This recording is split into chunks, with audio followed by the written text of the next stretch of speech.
Hey, what is up, Andrew? It is YouTube here. Once again, full-time drummer and drum teacher based right here in Auckland, New Zealand. We are back with another reaction. This one's a special one. It's a Drumeo video. It is Ulysses Owens Jr. hearing Nirvana for the first time. Now, this is a Drumeo video.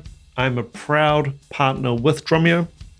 Check out that nice merch there. Full disclosure, as with all my videos, I like to remain completely transparent.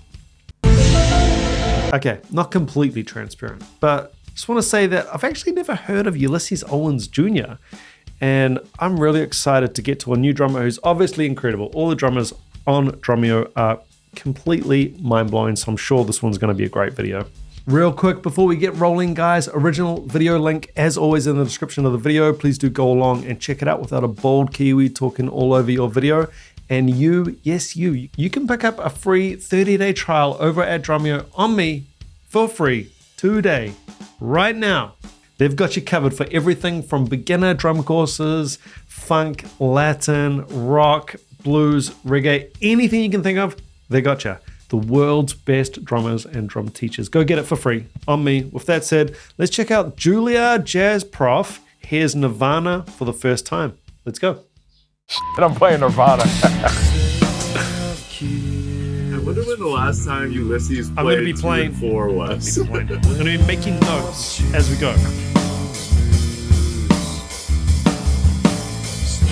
No way. Have you heard that song before? No. That is insane. Really? Oh, that's why I f*** this all up.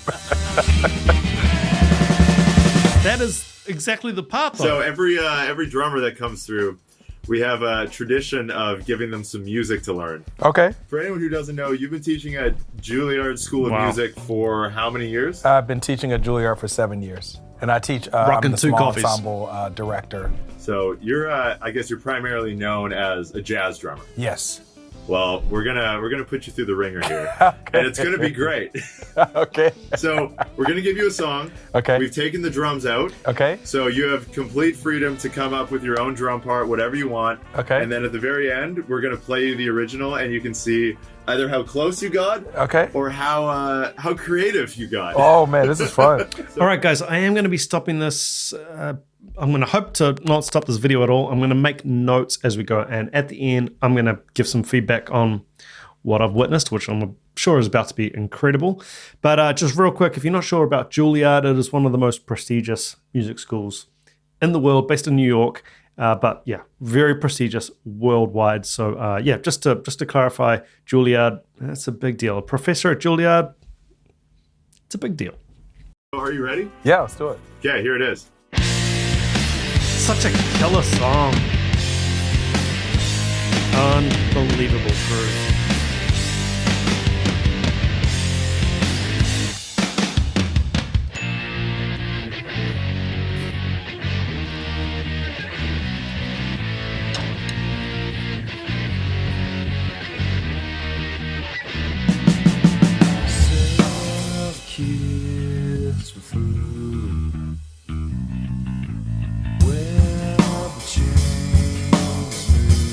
That is the part, though. How?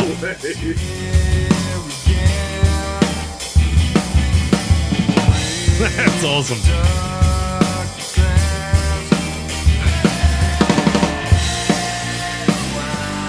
Double time.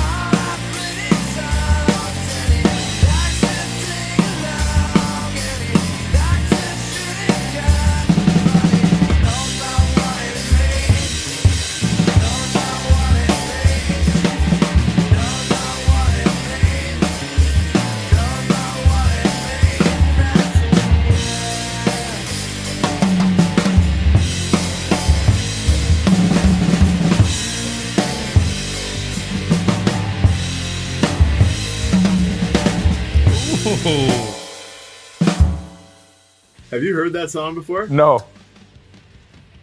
That is insane. Really? Oh, that's why I f*** this all up.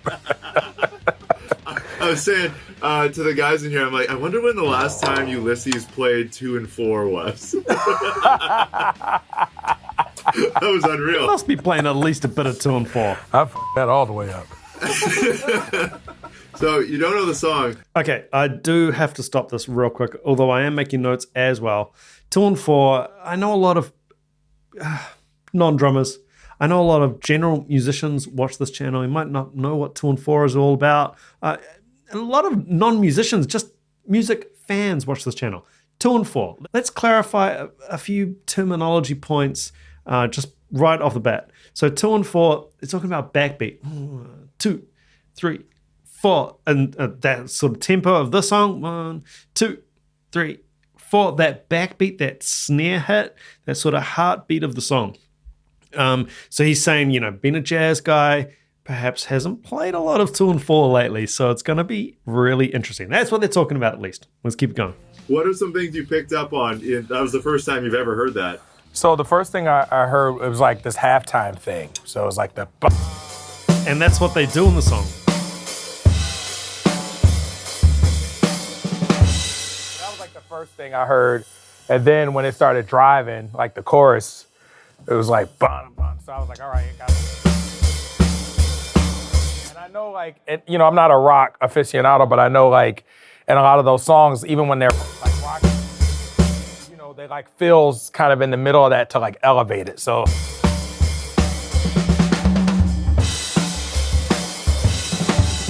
It's gotta be nice and big and like whatever.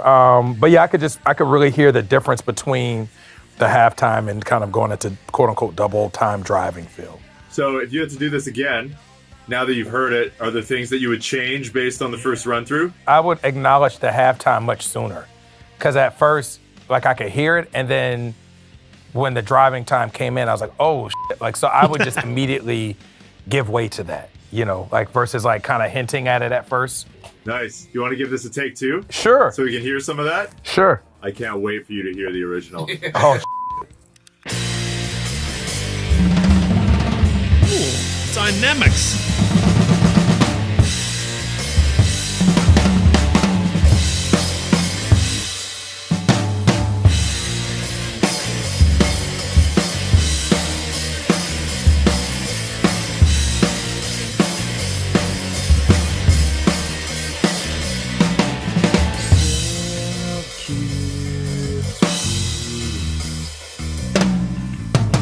Wow.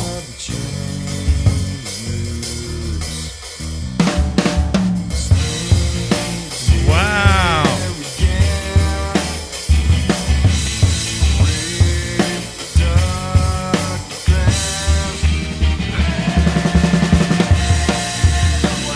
I love that.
Totally get that double time feel.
love it.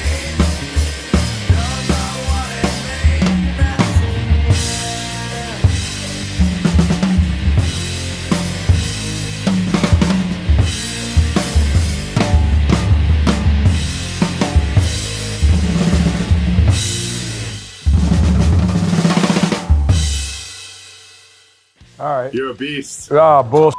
Yikes, that was so It's all in different. good fun, right? Yeah, I So love it, different. man. I like this. How did that take two go compared to take one? I felt much better in terms of just like, okay, it's three verses, this many choruses. Like Song I kinda, structure? like when that guitar solo came up, I thought it was done.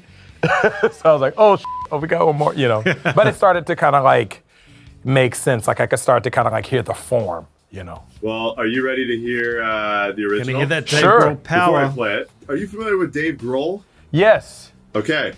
Dave Grohl on drums. Okay. The song is called In Bloom Okay. Power. by a band called Nirvana. I guarantee he's going to comment on the power and the tone and the sound. There's so much mutual respect. Game recognizes game. He's going to be full of praise, even though it's a style that's completely different to what he played here. I guarantee there's going to just be full of praise and respect. Back to Dave Grohl. I guarantee it. Oh yeah. Okay. I know the band names. Hey, that's good enough. Shit, I'm playing Nirvana.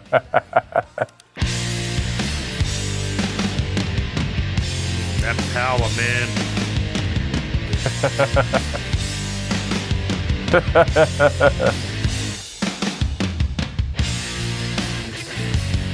Wow. He did play that groove. And he played that fill. Oh, wow. We kept the halftime.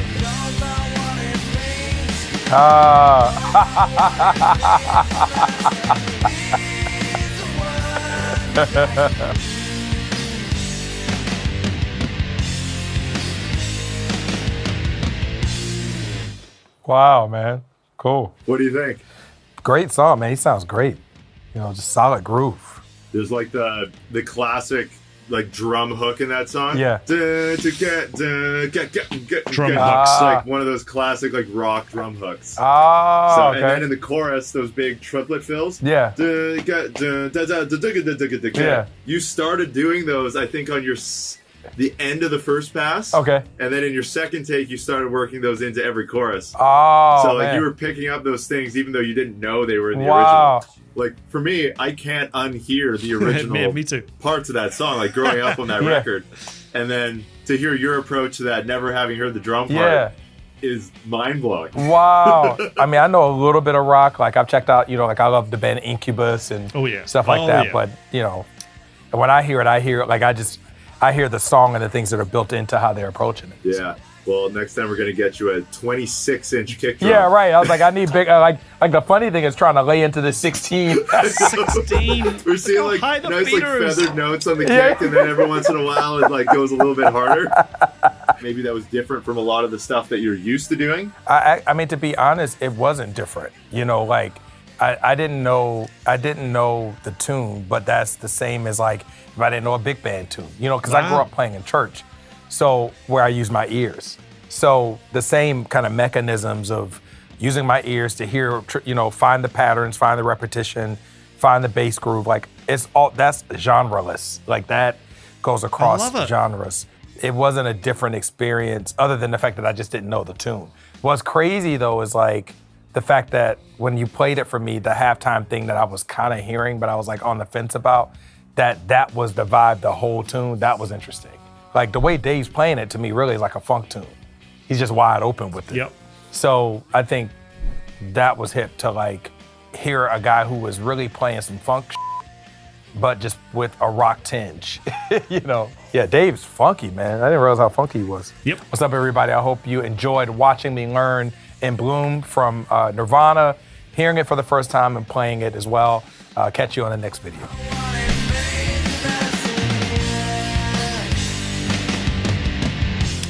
Oh, yeah. Okay, let's get into our analysis of what we just witnessed here, which, with all these Drumeo videos, it's always a fascinating experience. I think this is the most different that we've had. So, having a Juilliard jazz professor coming in and playing a Nirvana song, that's a real clash, like the previous one we did of 6 Samus doing Led Zepp. Obviously, not, quite different, but sort of still in the same world. This is kind of worlds apart. So a real contrast, and I'm actually even surprised at how different it was. I mean, obviously he knew it was a rock, a heavy, I guess, alternative style rock song, but he didn't even go there. He was himself. He just completely played it as he would himself. Also, just before we get going down some of this list of things here, I love what Brandon said about the drum hooks. Dun, dun, dun, dun, bra, bra, bra, those big flam fills. For me, Dave Grohl is probably the biggest drum hook composer, writer, maybe ever. Maybe along with Ringo. Huge call. Ringo probably played on a lot more songs, but both, obviously right up there at top, they're in the top 5 of all-time, famous drummers, and they're famous for a reason. They write hooks. They complement the song. Dave Grohl, actually, like Ringo, completely underrated, underestimated. And I know people out there going to be saying, how can they be underrated? They're, always mentioned in the top 5 drum list, whether it's, okay, let's talk about, money or influence or whatever. They're there for a reason. Lars is another one. Now that's going to fire some people up. How dare you? They write great hooks.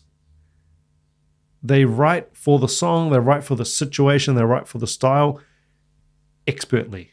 And it's not even up for debate. They just do. So I'm really glad that Brendan mentioned that.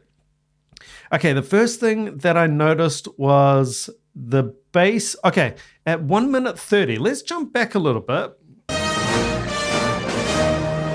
And this isolated drums feature that you're seeing, Ulysses, he's getting put through the ringer here. So this isolated, without the drums, you've got access to all this. Take up my free trial, 30 days free, and you can go through all the songs in the database. I think there's about 6,000 plus songs. You can take the drums out. You can literally do exactly what he's done here.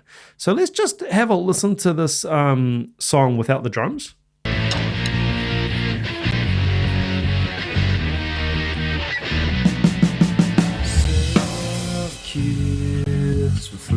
Listen to that bass, dirty bass. And that leads on to the second thing that I really noticed, which was quite jarring, was the sound of his kit.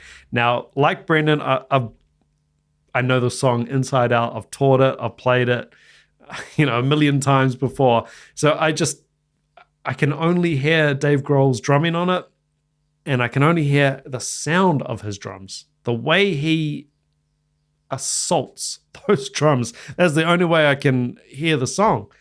So to hear a jazz kit, this is a jazz kit. He said himself it's a 16-inch bass drum, which, again, if you're not familiar with traditional or typical sizes of bass drums, a typical bass drum might be like 20, 22, 24. And Dave Grohl probably like a 26 because, this is big thumping rock. So 16, certainly on the jazz side of things. And the whole purpose of a bass drum in jazz, completely different. Some of you out there are going to be going, I don't like the sound of that bass drum. Yeah. The whole role of a bass drum in jazz is completely different to funk, reggae, rock, metal. You have to start thinking of your bass drum as another tom. It's another melodic voice on the kit as opposed to a thud punch. Now, I love that thud punch, but I also love hearing bass drum as a melodic voice within the kit, almost sort of, working in intervals around the toms. Let's just keep it going. Around the 2-minute mark, we really got to hear the tone of his kit. Now listen to this. It's probably sounds that you might not be used to this style of kit, this style of tuning for a drum kit. Check it out. There's a clear ping on that snare, isn't there? No way. Check out how high the beater is. You can see my cursor there. How high the beater is on the bass drum. And that's because the bass drum is small. So the target areas come down and you're hitting higher up. Now, if we hit the beater dead center, which we can normally do on a 22 and above, or sometimes even a 20, if we adjust that beater, we hit it dead center, we get that dead thud. A bit higher, we get a bit more of a tone. And of course, jazz bass drums are going to be typically tuned a little bit higher and with less muting. So there's a little bit more resonance. And again, we get that tom thing. So it is amazing to hear how different the kit sounds. I'm glad you guys are getting to hear this.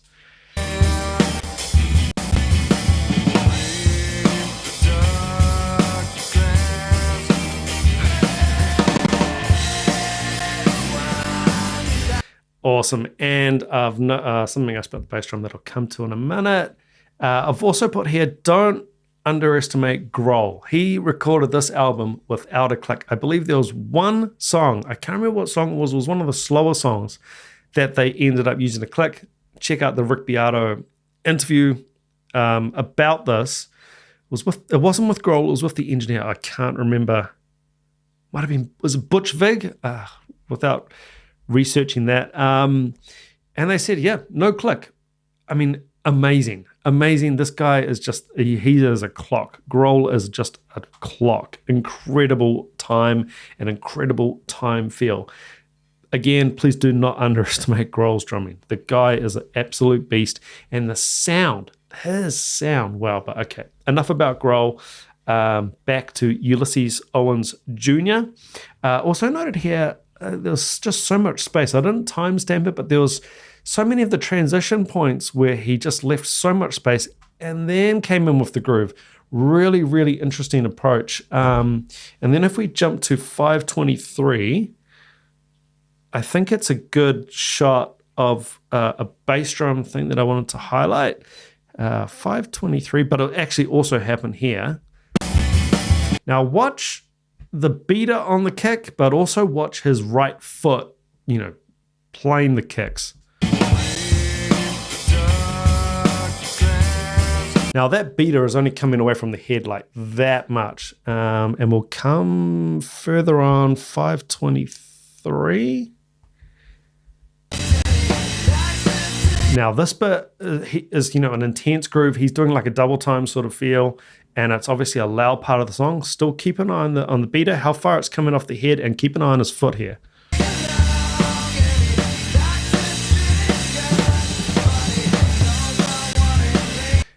Now, Grohl would be threatening to destroy that beater head. Ulysses Owens Jr., he's more or less feathering the head. He's only coming off like a small amount, like a couple of inches. And that is what we call feathering the bass drum. So this is a jazz thing where you feather the bass drum. My instructor at jazz school would talk about how in a good jazz gig with a good jazz drummer, you sort of feel the bass drum more than hear it.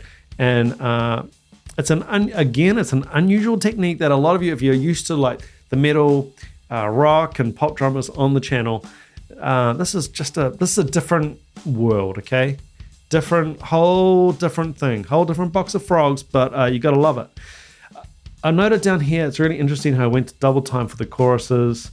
And yeah, just to finish off, it was great to hear him playing the song and avoiding backbeats where possible, and just using two potentially really overused words in the drumming world, but I did write texture and color. Sorry about that. So he's going for textures and colors and feel and vibe over just slamming it down. Rightio guys, I'm going to leave it there, and this video is going to lead on to another Drumeo video where Ulysses Owens Jr., I think he brings in his band and they reimagine a Nirvana song on the spot. That video, I cannot even tell you how many people have sent me that video, including like my personal, my friends here, as well as you guys in, internet land and subscribers of the channel. Everyone's saying, you got to check out this video. You got to check out this video. So I'm thinking it's going to be just a completely off the wall reimagining. It must be something special because all these people wouldn't have told me about it otherwise. So I cannot wait to check it out. Guys, real quick, remember original video link as always in the description of each of my videos. Please do go along, check it out. And remember guys, 30 days free over at Drumeo. Go learn from the world's best drummers and drum educators on me. It's free. Go get it. You got nothing to lose. You will be absolutely astounded at the amount of resources over there. They got something for everybody. Even if you've never played the drums, go and check it out. See if it's a good fit for you and your musical education.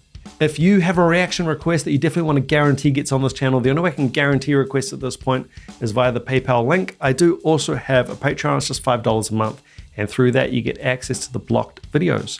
Guys, if you do enjoy this channel, please do consider hitting that subscribe button, like button, and leaving a comment. It really helps me out. It helps me to improve things around here.